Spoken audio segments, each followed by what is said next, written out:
Welcome back to Sleepers Podcast. I'm Mike, and tonight we're talking about that strange, quiet feeling when life starts to feel repetitive, when the days begin to blur a little, when the same coffee, the same route, and the same small tasks start to make time feel slippery. I'm joined tonight by my friend Veronica, and we're going to keep this soft, honest, and hopefully familiar in a comforting way. Veronica, thanks for being here. Of course.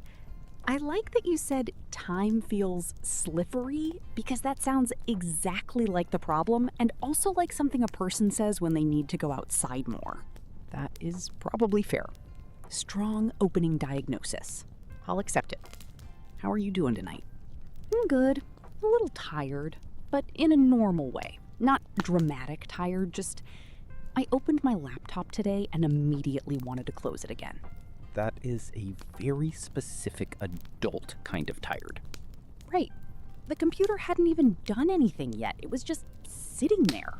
Existing too loudly. Exactly. Existing with expectations.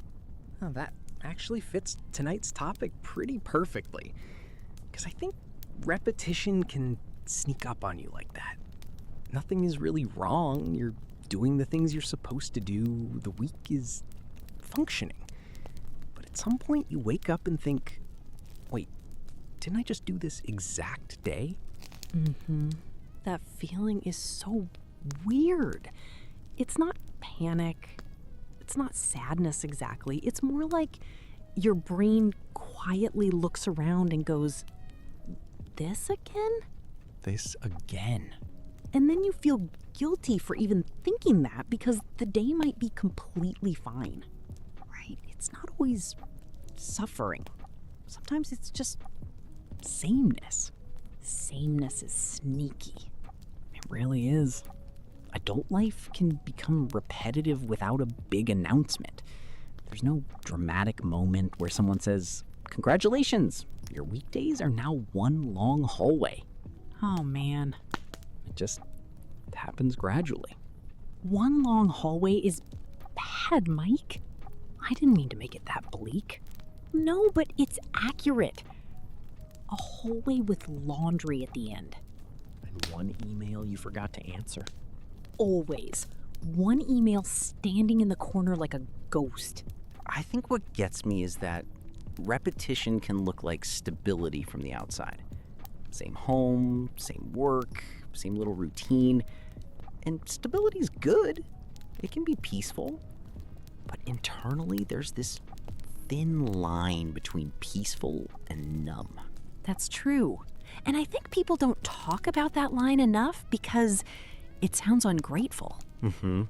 Like, how do you say, my life is technically okay, but the days are starting to feel copy-pasted, without sounding like you're complaining about having a normal life? Right. And sometimes normal life is exactly what you wanted at another point.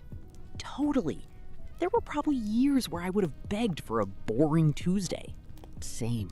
But then you get enough boring Tuesdays in a row, and suddenly you're standing in your kitchen, staring at the same mug, thinking, is this my personality now? The mug becomes a mirror. Unfortunately, yes. Do you notice repetition more in the morning or at night? Morning, for sure.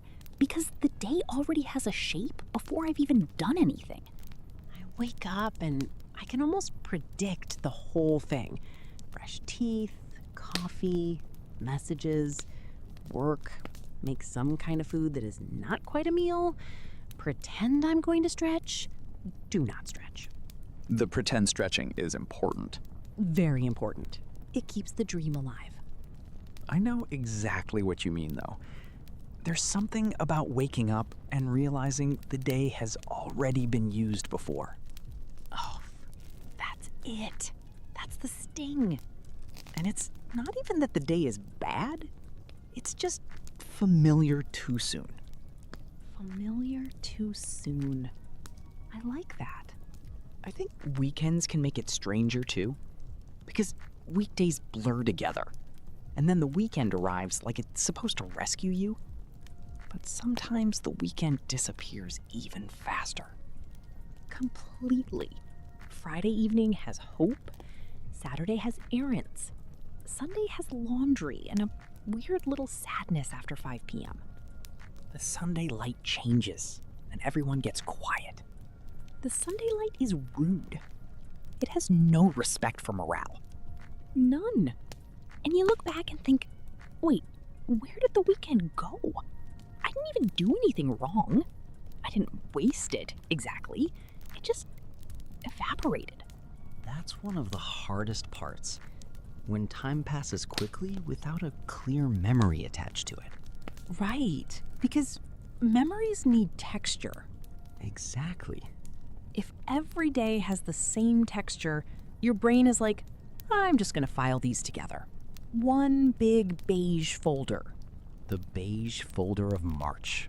Don't say March. March is always guilty of this. March does have a repetitive energy. It does. March feels like a month that forgot to have a plot. That might be the best description of March I've heard. Thank you. I have suffered through many Marches. Have you ever tried to break the repetition in a very small, maybe slightly silly way? Absolutely. I have one that still embarrasses me. Perfect. So, one time, I was having one of those weeks where every day felt exactly the same. Same clothes, same walk, same grocery store, same little basket with the same 3 things in it. And I decided, very seriously, that I was going to become a hat person. A hat person? A hat person. In my mind, this was going to change the emotional weather of my life. That's a lot of pressure on a hat. Too much pressure. It was unfair to the hat. But I bought this little beanie in a color I never wear. Not wild, but for me, it was bold. And the next morning, I put it on to go get coffee, and I felt like I was in disguise. No way. Truly. I walked 2 blocks thinking, people are noticing. Nobody was noticing. Not one human being cared, but I felt like I had made a huge life decision. Did it help? Weirdly, a tiny bit. Not because the hat was magical, it was honestly kind of itchy, but because the day had one new detail. I could remember that morning because it was the hat morning. The hat gave the day a handle. Exactly. A handle. Without it, that day would have disappeared into the beige folder. I love that. I stopped wearing it after 3 days because I saw my reflection in a bakery window and thought, who is this tired fisherman? That's actually funny. It humbled me immediately. There's something very human about that, though.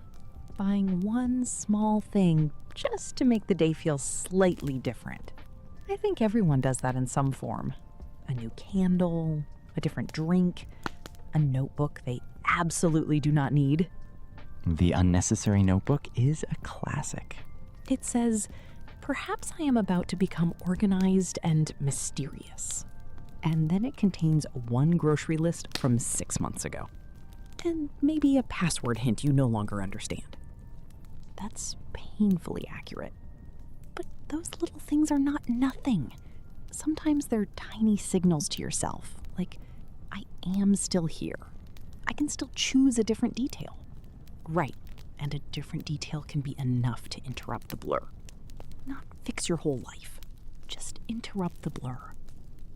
I had a moment a few years ago where I realized my life had started feeling repetitive in a way I hadn't noticed. It was not a dramatic season. Work was fine. I was fine. Everything was fine. In that suspicious way where the word fine starts doing too much work. I know that version of fine. I had this routine where every morning I'd make coffee, sit at the same spot, answer messages, then take the same route later in the day. And there was this one traffic light I'd always stop at. Same light, same corner, same little shop with the blue sign. And one day I stopped there and had this very strange thought.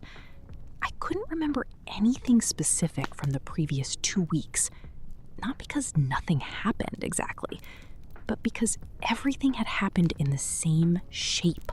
I hate that feeling. It really unsettled me. I remember sitting there looking at that light thinking, I have been moving through my life, but I have not really been noticing it. That one stings a little. It did.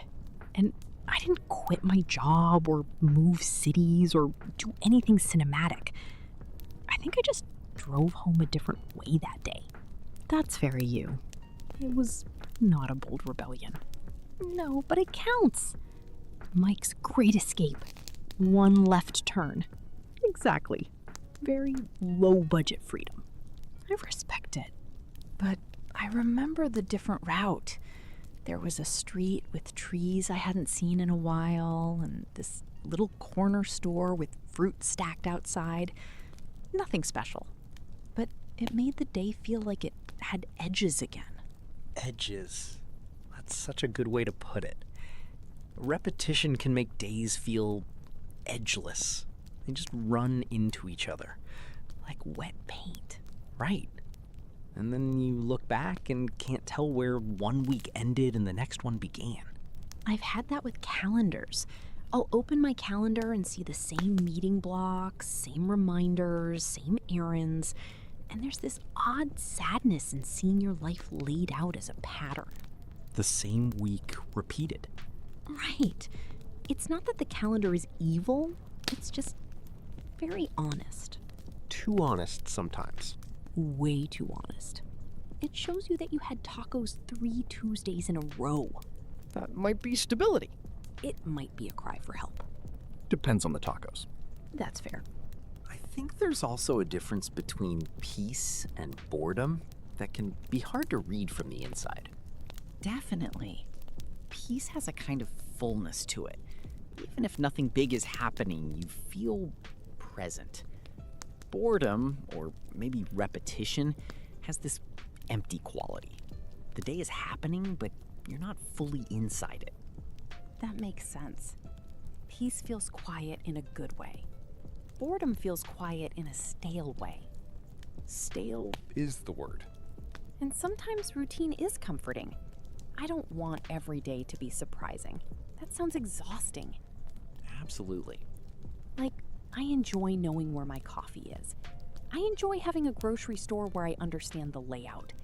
I don't need life to become a treasure hunt every morning. Nobody wants surprise onions. Nobody! Put the onions where they belong. Routine gives the nervous system a place to rest. Right. But then, if everything is too predictable, you stop paying attention. So it's this weird balance. I want enough routine to feel safe, but enough difference to feel awake.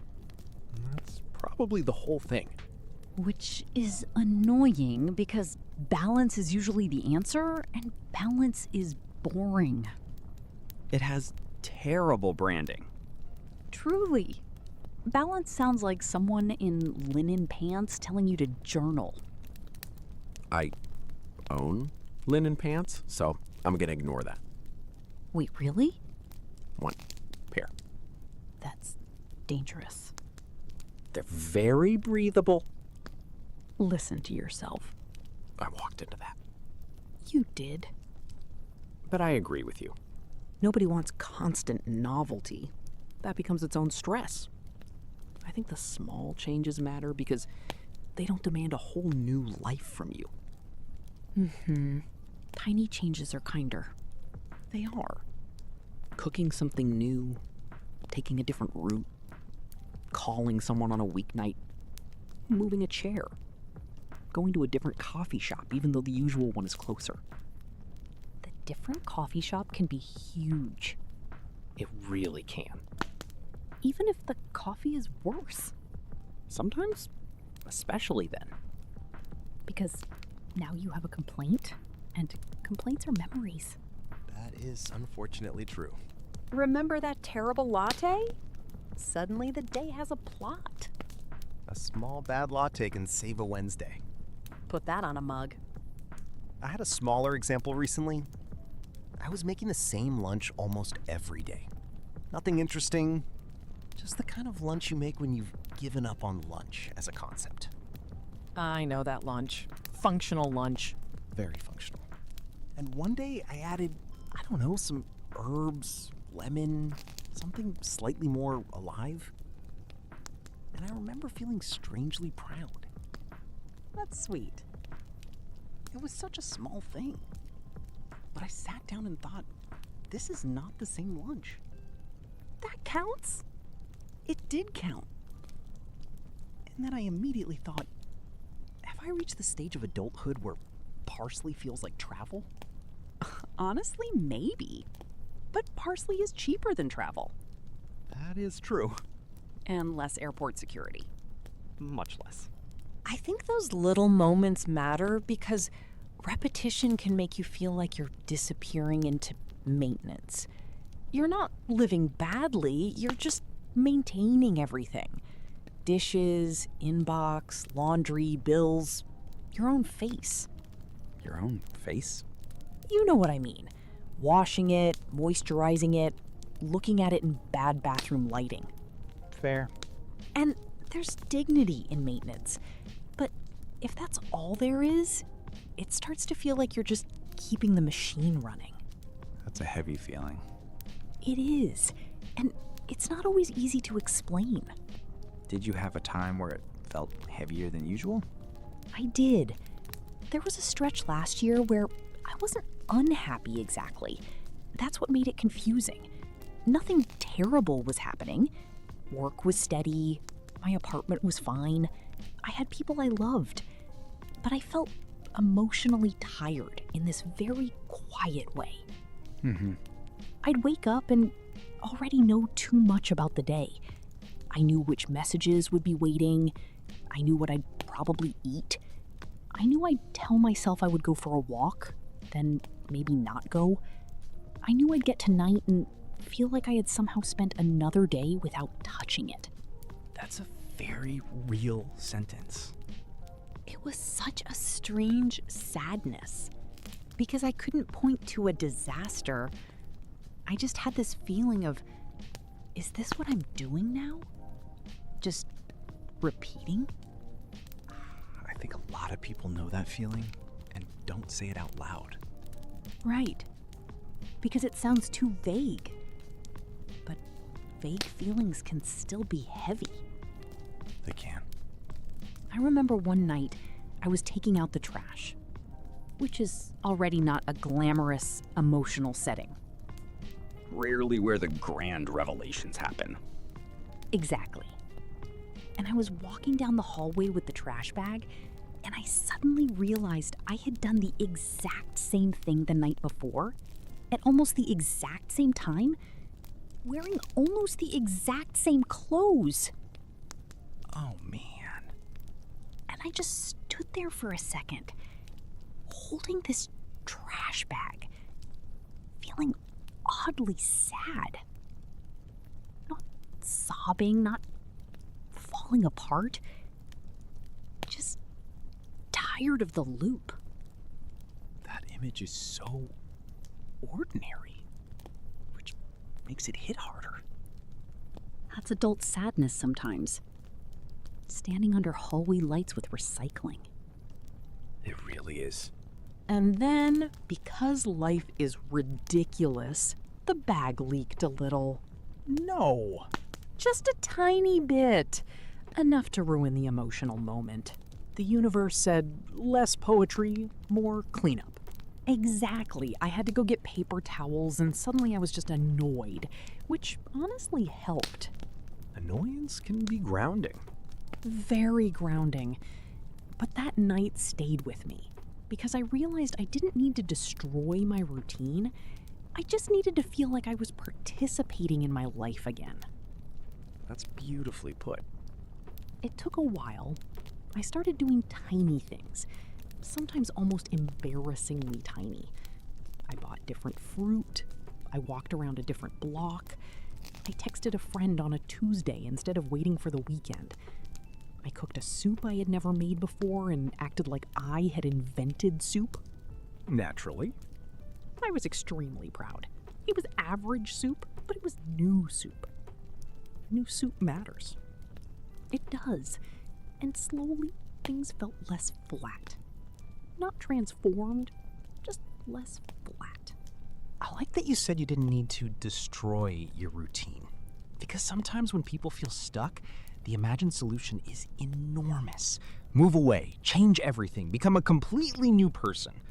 Wear a dramatic coat. Stand near the ocean. Look into the distance. Become someone who owns matching luggage. That one is too far. Agreed. But truly, sometimes the fantasy is huge because the feeling is hard to name. You think, maybe I need a new life. But maybe you need one part of the life to breathe again. Right. There's a difference between being stuck and being understimulated. And there's a difference between needing change and needing attention. Say that again. There's a difference between needing change and needing attention. Not attention from other people necessarily, attention from yourself to your own day. Because sometimes the day is not empty. You're just moving too automatically to notice it. Exactly. That's where repetition gets tricky. The same walk can feel dead if you're absent, or it can feel comforting if you're there for it. The activity might be identical, but your relationship to it changes. Right. Making coffee can be boring, or it can be this tiny morning ritual that says, okay, we're here. And answering the same messages can feel suffocating, or it can feel like part of being connected to people. Depending on the messages. Depending on the messages. Some messages are not spiritual growth. Some are just, can you resend that attachment? The attachment was already attached. Always. I think another reason time feels faster when days look similar is because our memory doesn't have enough landmarks. Novelty creates little markers. Like the hat. Like the hat. Or the bad latte, or the new soup. A very elegant museum of tiny experiences. Exactly. Without those markers, the brain compresses time. That's why a week can feel long while you're in it, but short when you look back. Yes. During the week, every task has weight. But afterward, if nothing stood out, it collapses into one sentence. I worked. I was busy. Nothing happened. That phrase makes me sad sometimes. Nothing happened today. Because something did happen. You were there. You ate something. You looked out a window. You maybe laughed at one dumb thing.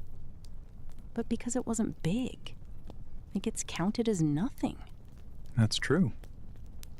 And I get it. We can't treat every sandwich like a life event. Though some sandwiches deserve it. Some do. But maybe part of making repetitive life feel alive again is letting small things count a little more. I think so. Not in a forced gratitude way. Please, no. Not turning every cup of tea into a lesson. Thank you. Just noticing. This was the day I took the longer way home. This was the day the soup turned out decent. This was the day I wore the questionable hat. Rude, but correct. This was the day I called someone and we talked about absolutely nothing for 20 minutes. Those calls are underrated. Very. I think people sometimes wait for life to feel different before they act different. But sometimes you act 1% different, and then life feels 1% different. It's very gentle math. Sleepy math.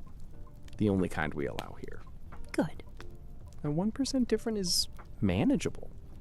Because when you're tired from repetition, a massive change can feel impossible. Totally. When you're emotionally tired, someone saying, reinvent yourself, is almost offensive. Right. Like I barely want to reinvent dinner. Start with dinner. Exactly. there's also something comforting in admitting that repetition is part of life. We're not trying to escape it completely. No, and I don't think we should. Some repetition is love. Checking in on someone, feeding a pet, making breakfast for your kid, watering a plant you somehow haven't killed. Somehow. Strong emphasis on somehow. Repetition can be devotion. That's lovely. But repetition without presence can start to feel like a loop. Mm-hmm. And maybe the goal is not to make life constantly exciting. Maybe it's to keep gently waking up inside the life you already have. That feels right. Even that sounds big, but it can be tiny. Open the window. Put music on while you clean. Take the long way once in a while. Buy plums instead of bananas. Although, bananas are reliable. Very reliable. Almost suspiciously reliable. A banana knows its role. It does. Respect. I think we underrate how much small sensory changes help. Different light, different food, different route, different sound in the room, different mug. Different mug. The mug matters.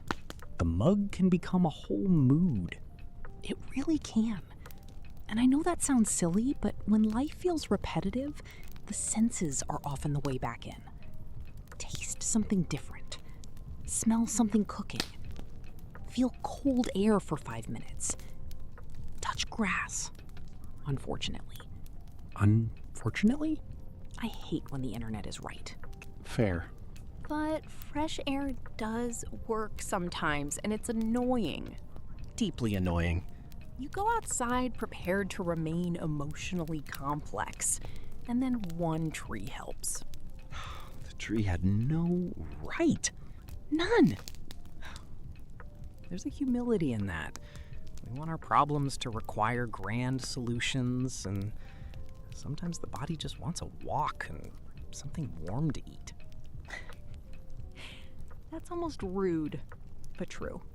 It doesn't solve everything, No. but it can soften the feeling. And softening matters.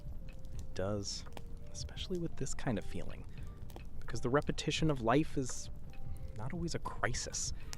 Sometimes it's just a quiet signal. Like, please come back. Please notice. Please add one new note to the song. That's pretty, Mike. Thank you. A little linen pants, but pretty. I'll take it. I think that's the hopeful part. You don't have to hate your routine. You can keep the parts that hold you and loosen the parts that numb you. That's a good distinction. Because some routines are holding you together. Sleep, food, calls, familiar places. But some routines are just habits you stopped choosing. And maybe it helps to choose them again. Or change them gently. Right. Ask, do I actually like this? Does this still help? Or am I just doing it because yesterday did it? Because yesterday did it. That's how it feels sometimes. It does. And sometimes you keep it. Sometimes the answer is, I do like this. I like my same coffee. I like my same walk. I like my quiet evening. And that can be beautiful. And other times the answer is, I need a new soup. Exactly. The wisdom of new soup. We have arrived there naturally. Somehow. I think that's a good place to land. Life becoming repetitive doesn't always mean something is wrong. It might mean you're tired. It might mean time needs a few more landmarks. It might mean your routine is giving you safety, but asking for a little air. A little air is good. And maybe tomorrow doesn't have to be dramatically different. Maybe it just needs one small thing you can remember. The hat morning. The hat morning. The bad latte. The left turn. The average soup. All important historical events. Extremely important. Veronica, thank you for being here tonight. Thank you for having me. this was soft.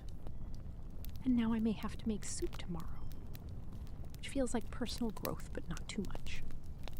The safest kind. And thank you for listening to Sleepers Podcast. If your days have been feeling a little too similar lately, maybe let tomorrow have one small new detail. Nothing dramatic, just enough to give the day a shape. This was episode 9 of Sleepers Podcast. Take care of yourself, move gently through the night, and we'll be back soon.